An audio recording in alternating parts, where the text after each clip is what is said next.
I have been a fan of Bruce Schneier since like the late 90s, somewhere around the turn of the century, when I read his textbook on applied cryptography. And man, that was amazing. And that was so influential for me. And that's really what got me into cybersecurity. And one of the points he made over and over again is we cannot trust government to support us through regulations. When I started reading this article, The Security Value of Inefficiency, I was punching the air because finally someone else, and someone fairly prominent, was saying what I've been trying to say all along. Look through my videos about just-in-time supply lines and the problems we've seen with that and the reasons why they happen. And so here we have someone prominent pointing out the issue. And it's Bruce Schneier, and then it's great. And then he takes a complete left turn, but we'll get there. We'll get there. But let's just say, to start off the bat, it's sad to see someone you admire, go in this direction, but we'll see. So he starts off about talking about how we've prized efficiency in our economy. We strive for it. We reward it. A single just-in-time global supply chain is efficient. Consolidation is efficient, and that's all profitable. Inefficiency, on the other hand, is waste. Extra inventory is inefficient. Overcapacity is inefficient. Using many small suppliers is inefficient. Inefficiency is unprofitable.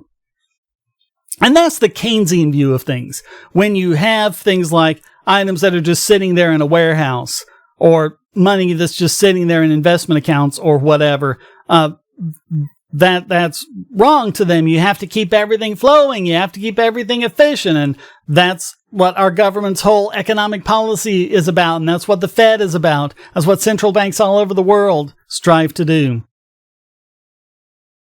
But he talks about how inefficiency is essential security. It should probably be said the other way around, because not all inefficiency is security. But security is things like making 2 copies of things. I've got backup drives that do nightly backups. I do an image of my system drive and then a backup of my data files, which are on a separate drive in my system. That's inefficient because that takes up twice as much space. Well, more than twice as much, because I'm doing a backup every night, and I'm keeping backups, a few months back. So, I got a couple 10 terabyte drives taking care of all that. Well, that's inefficient, right? I could have used the money for something else. But when you need it, when the worst happens, you're really glad it's there. And I also have Carbonite doing offline backups, and they do it kind of real time during the day. Just as I create and modify files, they get uploaded to Carbonite servers. That has saved my butt more times than I care to admit. It really is. Definitely have some good backups. But that's just one example of how security can appear inefficient. You have to have all these extra resources and things like that. And he's talking about the COVID-19 pandemic. And as I pointed out, he's pointing out here that all of the overcapacity that has been squeezed out of our healthcare system, we now wish we had it. All of the redundancy in our food production that has been consolidated away, we want that too. We need our old local supply chains, not the single global ones that are so fragile in this crisis. And we want our local restaurants and businesses to survive, not just the national chains. We lost so much of inefficiency to the market in the past few decades. Investors have become very good at noticing any fat in every system and swooping down to monetize those redundant assets. The winner-take-all mentality that has permeated so many industries squeezes any inefficiencies out of the system. And as I pointed out, this is largely due to the Fed pushing interest rates down to the floor. Interest rates are tied with time preference. So when interest rates are low, the signal that's sent to the market is, hey, everything's going great. Don't worry about, stocking things back for a rainy day. Don't worry about saving money. Let's get going. Yeah, everything's great. Start long-term projects, and do all things that are a little more risky. It's fine. Interest rates are low. High interest rates means, wait a minute, we think in the future something bad's about to happen. And that's what a lot of people don't understand. The high interest rates are there for a reason. I can probably explain this a little better with something like oil speculation. So ordinarily, people are trading oil at a certain value. If speculators start getting the notion that something's going to happen in the future, a hurricane or something that's going to cause oil to not be as readily available, then they're going to be predicting that the price of oil will rise.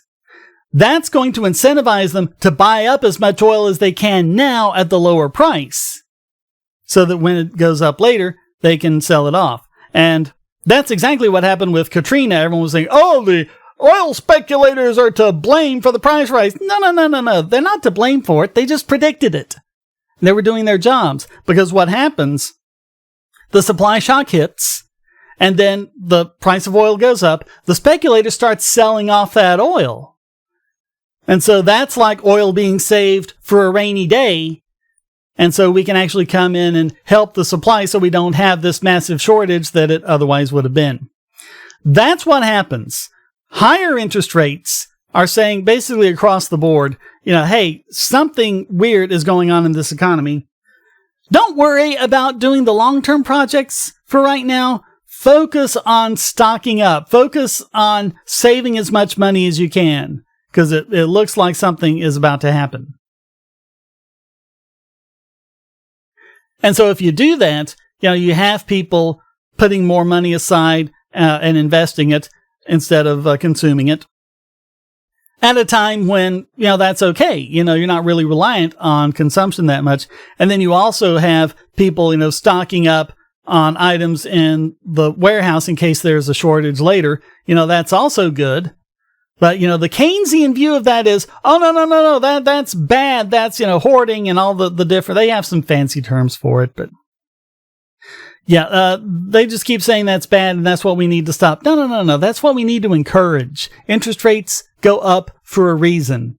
And as long as you have a central bank pushing interest rates down, this is what you're going to get. You're going to get very few people saving, less than 5%, I think, is the savings rate. When in a healthy economy, it's usually around 15%.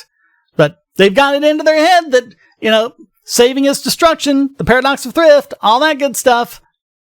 So we need people spending. So get that savings rate down. But that's what you have in a healthy economy. And we're not allowed to have a healthy economy, basically. So that's the problem. And so he says, this drive for efficiency leads to brittle systems that function properly when everything is normal, but break under stress. And that's Keynesianism in a nutshell. They think that as long as the indicators are there, that everything's going on and there's nothing there to worry about, that's the reality of it. Everything's fine. Hey, look, but they do it by messing around with the indicators, not by actually looking at the fundamentals of what those indicators are trying to tell you, what's actually going on in the economy. And he says, and when they break, everyone suffers. The less fortunate suffer and die. The more fortunate are merely hurt and perhaps lose their freedoms or their future. But even the extremely fortunate suffer, maybe not in the short term, but in the long term from the constriction of the rest of society.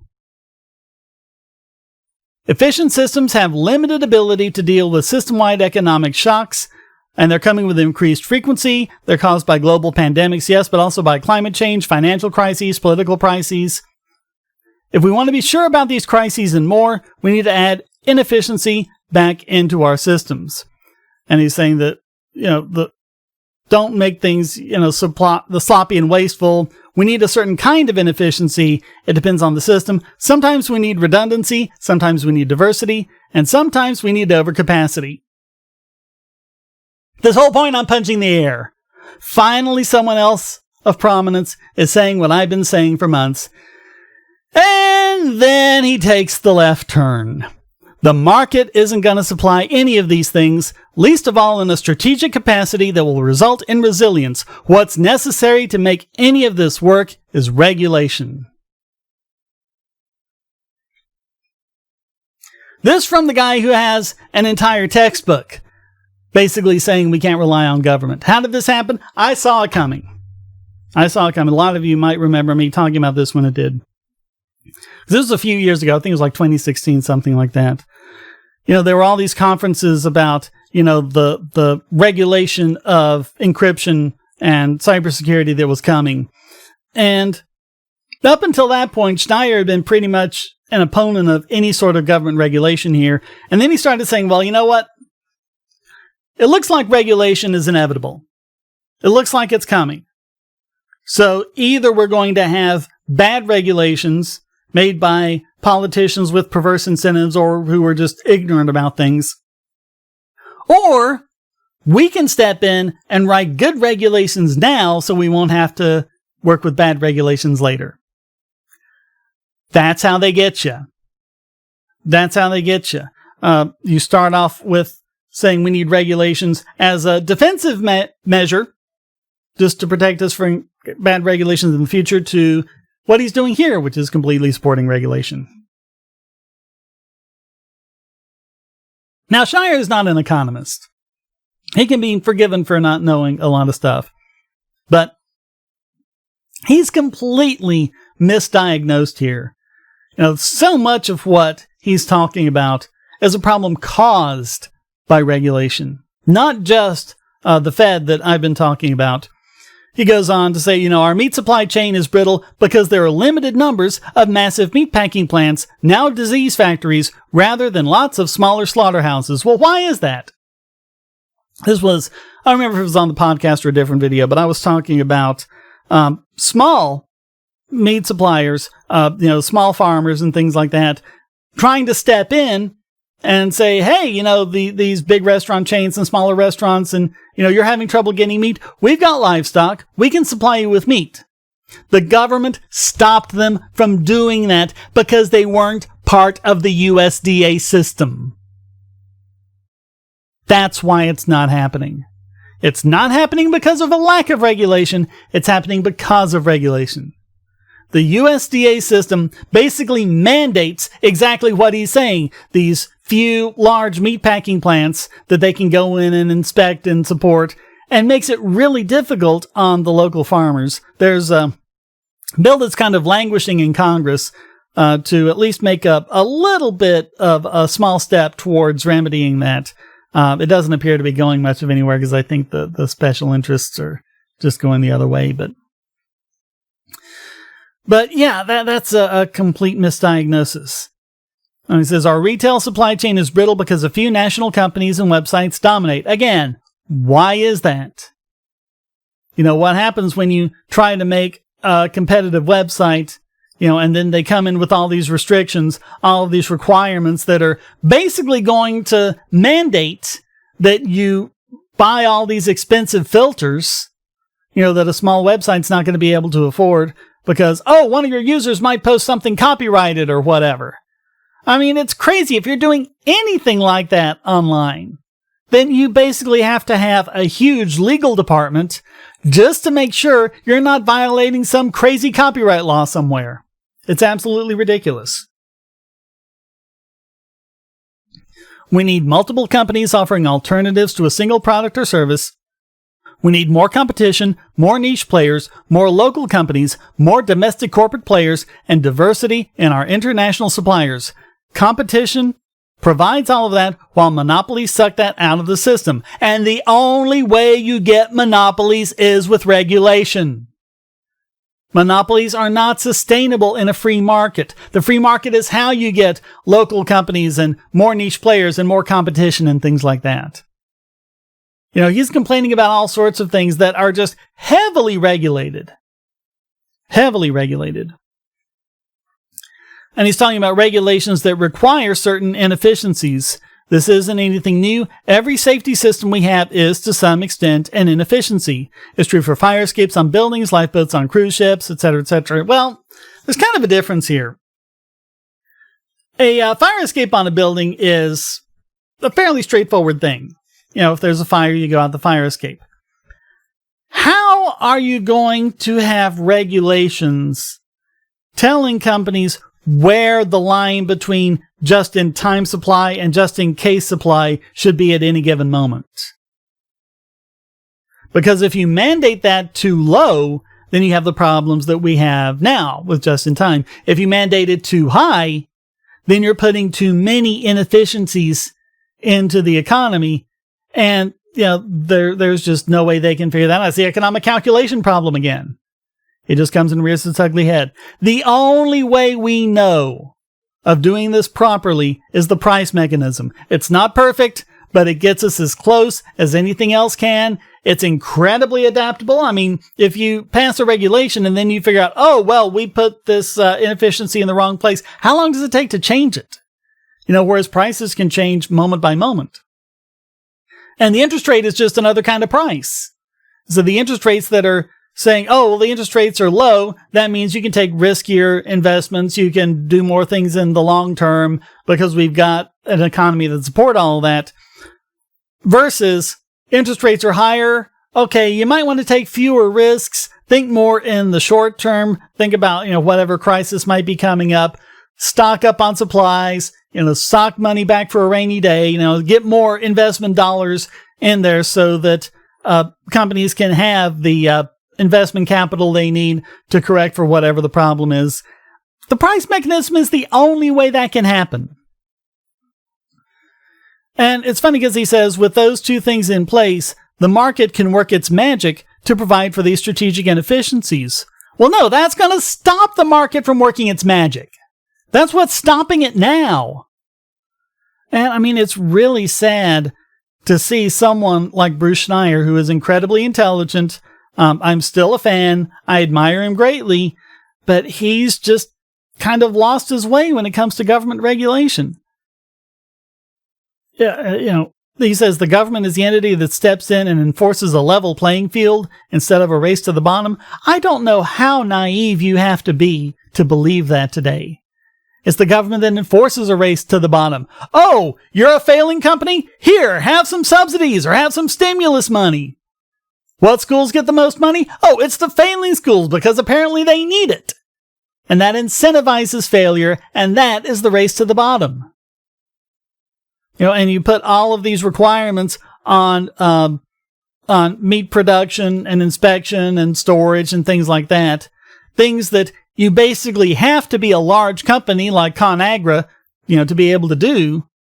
And the small farmer can't do it. The small farmer cannot operate in the USDA system. And that severely limits who he can work with in the market. I think there are some things like if it's a completely local restaurant that's not a franchise of some bigger chain and it's fewer than a certain amount of employees or whatever, then I think they can do it. But I mean, it's just crazy. It's crazy. Government picks winners and losers. With capitalism, you make yourself a winner or loser based on how well you serve others. And that's how it is. And that's how it's always going to be. I mean, it's pretty much an immutable law of the universe at this point. So, thank you for watching. Please do not let this taint your view of Bruce Schneier. Okay, he's losing his way when it comes to economics and regulation, but he's still an amazing guy. He has a lot of good things to say about cybersecurity. That's his area of expertise. Continue listening to him there. And continue watching my videos. I'm really hoping you enjoy it. If you do, please hit like, subscribe, and the bell to make sure you're notified of any new videos. And share this video to anyone you think would want to see it or would need to see it, or even just in general to try and cover for whatever shadow banning seems to be going on my channel. And also you can support in other ways. You can support monetarily by sending me money via PayPal at donate.bogosity.tv. And there you can also become a regular supporter at Subscribestar and Patreon and get these videos early and ad-free. The Patreons and the Subscribestar supporters basically got this video raw. So they got to see it before I was able to go through and doing the clever editing that I do that makes me look a lot better than I am. Yeah, they get to see the sausage being made. They get to see the meat processing. They're saying, oh, no, this guy needs the USDA because of all the sausage. Yep, that's how it is. If you can't really donate all that much, you can just donate in cryptocurrency. I accept a bunch of cryptocurrencies at donate.bogosity.tv. Just a few pennies. If a lot of people donate pennies, they mount up. So anything you can do to support this channel is really appreciated, even if it's just continuing to watch. So I hope you enjoyed this video. Thank you for watching it. I hope you continue to watch. Until next time, stay strong and be free.